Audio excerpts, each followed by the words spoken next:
Amen. Tayo po'y nakagalak sa Panginoon sa oras na ito. Amen. Salamat sa Diyos sa favor na muli na narito ako sa inyong harapan na magbigay ng naway kayo may encourage.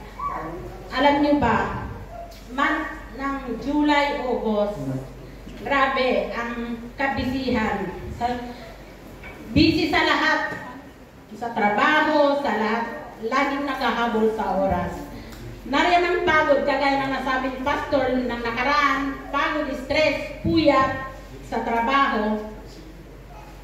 Ito kaya laging minimeditate ko sa salita ng Panginoon, ang kanyang salita, the joy of the Lord is my strength. Kaya ito po ang lagi kong minimeditate para magbibigay ng kalakasan. Ang kalakasan natin sa Panginoon ay ito'y ating kagalakan. Di po ba? Amen? Amen. Sabi po sa Nehemiah, sabi ng Nehemiah 8:10, nang magkagayoy kanyang sinabi sa kanila, magsilakad kayo ng inyong lakad, magsikain kayo ng sabat, magsiinom kayo ng matamis, at mga padala kayo ng mga bahagi noon sa walang mayanda, sapagkat ang araw na ito ay banal sa aking Panginoon.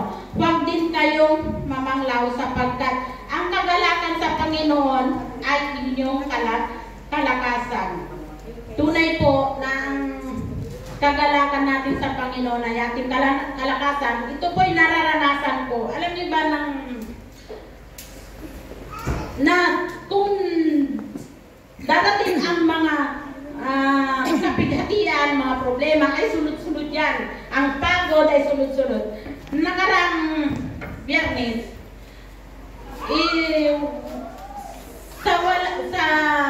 tumawag ang ospital sa akin na ako'y busy sa trabaho, sa pangumaga, sa gabi. Tapos isa pang nakaka-stress, tumawag ang ospital na ako'y magpa-check up. Malaora, yung wala sa time, alas 2 pa.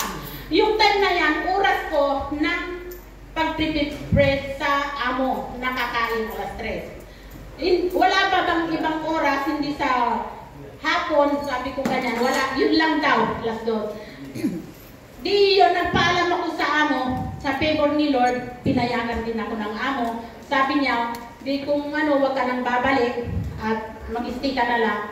Iniisip ko, weekend, Sabado, Linggo, kadidiyan ko lang din ng Webes, dahil holiday. Iniisip ko, Sabado, Linggo, wala akong pasok muli. Ayaw ko naman abusuhin yung kabaitan ng amo ko sa pangumaga. Ngayon, di pumunta ako, nandun, 30 minutes traffic, 30 minutes makatay sa hospital. Praise God, sa resulta ng aking check-up sa mammographia ay negative. Ang sabi ko, wala naman akong nararamdaman, pero sabi ng doktor, kailangan ng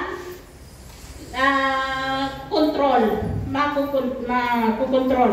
Sabi, praise God, dahil sa favor ni Lord, lahat ng ito ay nakayanan ko dahil sa bigay ng Diyos ng aking kalakasan. Sa pagdating sa hapon, sa trabaho na naman sa resto, nandyan po na laging nagkakabangayan dahil mga sa kitchen, pero ako'y hindi po nakikialam dahil ako po ay sa bahala sila, sabi ko ganyan. Kaya nakita ko ang mundo ay napakagulo. Ngunit kung tayo ay nasa presensya ng Diyos, ay may kagalakan. Kahit na anong struggle, anong mga problema, anong mga nararanasan natin, pag ang joy ay mawala, ay lahat ay walang gana. Kung walang yung joy, kagalakan sa ating puso, wala ang lahat ng gana sa bagay. Walang gana tayong mag-church, walang gana tayong mag-meditate, walang gana sa lahat ng, wala kang kagana-gana. Kaya nasabi dito, kumain, mag-inom na matatamis na kamahainom. Sabi ni Himaya, itong ating text, na dahil ayaw niya na tayo'y namamanglaw, yung na nalulungkot, tayo malulungkot. Sinabi ni Himaya dito sa mga believers. Kaya tayo na mga believers, ano man ang ating pagsubok, ay naroon yung kagalakan sa ating puso dahil sa Panginoon. Walang gana sa pakikipag-usap, walang gana sa pakikipagtawanan, makinig ng worship, preaching, sermon, ay walang gana. Nararanasan din ko ito. Ngunit sa biyaya ng Panginoon, na napagtatagumpayan ko dahil ang kagalakan ay bunga ng Espiritu Santo. Sa isang fruit of the Holy Spirit ay isang kagalakan. Kung nasa sa atin ang Holy Spirit, nananahan tayo, ay mayroon tayong kagalakan, anumang ang struggle sa ating buhay, ay ito'y mananatili sa ating puso. Amen po ba? Amen. Dahil sa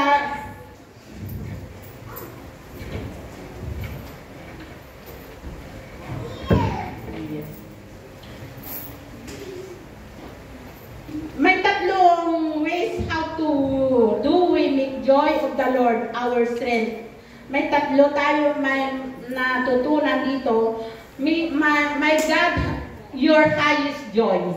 Sabi po sa Psalm 73:26, ang aking laman at ang aking puso ay naglulupaypay. Ngunit ang Diyos ay aking kalakasan ng aking puso, bahagi ko magpakailanman. Kaya ang tunay talaga na kung yung nasa puso natin ay patuloy na sa Panginoon ay naroon yung kagalakan natin. Dahil ang laman, naglulupaypay yan. Ngunit sa Diyos, ang aking kalakasan sa aking puso, ang bahagi ko magpakailanman. Kabahagi tayo ng Panginoon sa ating puso. At alam niyo, yung ating pag nawala talaga yung ating kagalakan ay talagang manghihina tayo, magkakasakit tayo. Kaya patuloy tayo sa kagalakan sa Panginoon. Sabi po sa number 2, focus on the Holy Spirit. Galatians 5:22 na isa sa bunga ng Holy Spirit ang kagalakan. Sabi po sa Acts 13:52, at ang mga alagad ay napuspos ng kagalakan ng Espiritu Santo. Kaya ang kagalakan talaga ay mararanasan natin patuloy tayo sa Santo Holy Spirit. Number 3, express gratitude God's gift. Ang 1 Timothy 6:17, ang mayayaman sa sanlibutan ito ay pagbilinan mo na huwag magsipag mataas ng pag-iisip, kundi sa Diyos na siyang nagbibigay sa atin ng sagana ng lahat ng mga bagay upang ikagagalak.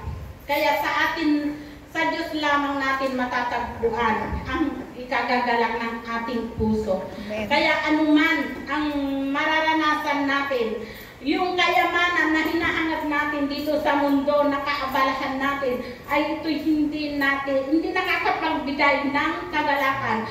At alam niyo ba, nung nakakilala si Brother Tulo, 9 years to prayer ko yan, yung kagalakan hindi ko po ma-express, hindi mababayaran, sabi ko ng salapi, yung pagtanggap niya sa Panginoon dahil mahalaga sa Diyos yung kaluluwa. Kaya praise God, sa tulong ng Diyos ay ibinigay niya at sinuko niya ang kanyang buhay at hindi nawala lahat yung mga bisyo niya. Kaya sa Diyos lahat ang papuri. Sa aking trabaho, 2 years na summer, itong last 2 years, pinaguran ako ng Lord na bigyan ako ng day off. Lahat ko ay walang day off ng July, August. Pero ako sa favor ni Lord, sa biyaya ni Lord, ay ako lang ang may day off. Salamat sa Panginoon. Palakpakan natin ang Diyos sa biyaya. Kaya galak na galak ako kahit na pati sa pagbibigay po, yung kagalakan na nanggagaling sa ating puso, hindi ko ma-express. Kasi lahat ng lakas natin, lahat ng ating natatamo dito, magkaroon ka man ng anong kayamanan na hanggang kailan, pagkatapos noon. Magkaroon ka ng magagandang bahay, kotse, pagkatapos noon. Saan po tayo? Yung puso natin, nasaan? Kung wala tayo sa Panginoon, ay ito po ay mahalaga. Yung pakikipag-relasyon natin sa Panginoon. Kaya yung kagalakan natin, ano man ang hirap, ay patuloy tayo sa Diyos. Hindi matutumbasan. Kasi ako nararanasan ko sa biyaya ng Panginoon. Sa restaurant, 28 years na ako na nagtatrabaho. Hindi lamang 3-4 ang nagsabi sa akin kung bakit ko nakayanan. Hanggang sa may kasisteran sa Pilipinas. Siya raw, ako raw ang iniisip niya pag siya ay nahihirapan, nawawala ng pag-asa. Sabi ko, ako ay instrumento lamang po ng Panginoon. Wala po akong kakayahan na mapigtas, kundi wala po akong kaya, kundi in-encourage ko lang po kayo. Sabi ko ganyan. Dahil ako lang ang nagsabi pa sila hanggang sila ay mamatay, hindi raw nila ako makakalimutan. Pero praise God, ang Diyos lamang ang siyang kapurihan, maitaas. Hindi tayo makakapagligtas sa tao, wala tayong magagawa kung wala ang Panginoon sa ating buhay. Kaya sa Diyos, sabi ko sa 2 years, nagpaalam na ako na ako'y magre-retire na. Pero kulang hanggang 3 years pa sana, 65.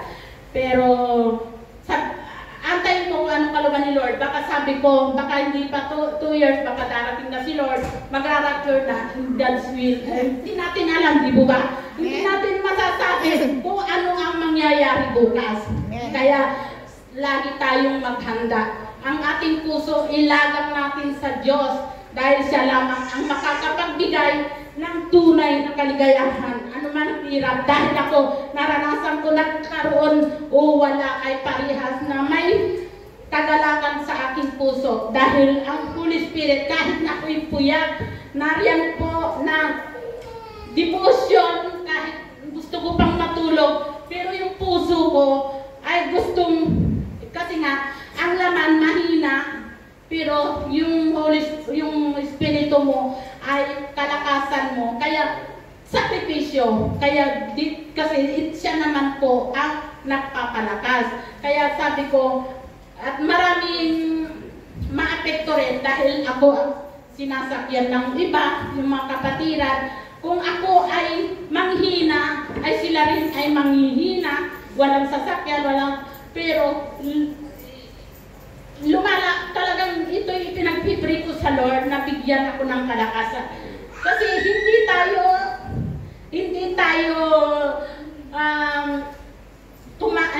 bumabata. Tayo nangihina rin. Ako rin ay marami na rin ako nararamdaman, pero ito'y binibigay ko kay Lord dahil sa kabisihan, katrabaho, pero sa Diyos, yung kagalakan sa ating puso ay nananatili sa Panginoon. Kaya gawin po natin, ano man ang pagsubok sa ating buhay, yung kagalakan natin ay naway hindi maialis sa ating puso para sa Panginoon. Ito po yung conclusion ko po sa make God's highest joy, focus on the Holy Spirit, express gratitude for God's gifts. Yung talagang regalo ng Diyos ang biyaya, hindi ang ating kakayahan, sa ating lakas, hindi po. Sa biyaya tayo na bibigyan ng kagalakan ng Panginoon. Kaya ito ay the greatest gift ng Panginoon sa ating buhay. Manalangin tayo. Ama, sa pangalan ni Jesus, salamat po Panginoon sa iyong mga salita na ito'y natutunan namin na Lord, makapagbigay ng courage sa lahat po Panginoon na ito'y mas mabiyaya. Maging sa aming pagbibigay po Panginoon ay hindi kami mapipilitan, kundi kami magagalak po dahil sa iyo lahat po nang gagaling ang aming lakas at kulang pa po Panginoon ang aming binibigay sa inyo dahil ikaw ang nagbigay ng buhay sa amin kung bakit kami nabubuhay, kung bakit kami nakakatamo ng mga pagpapala dahil ikaw ang dahilan kung bakit po Panginoon nangyayari ito dahil ngayon pa bigay mo sa kanila ng liglig at tumapaw at tatakpuin mo po sila lahat ng kanilang pangangailangan. I-bless mo, Panginoon, ang maligom at ito'y magamit lamang po sa ikalalawak ng iyong salita. Maraming pong salamat sa iyong pangalan na aming Diyos na buhay na aming pinaglilingkuran sa pangalan ni Jesus.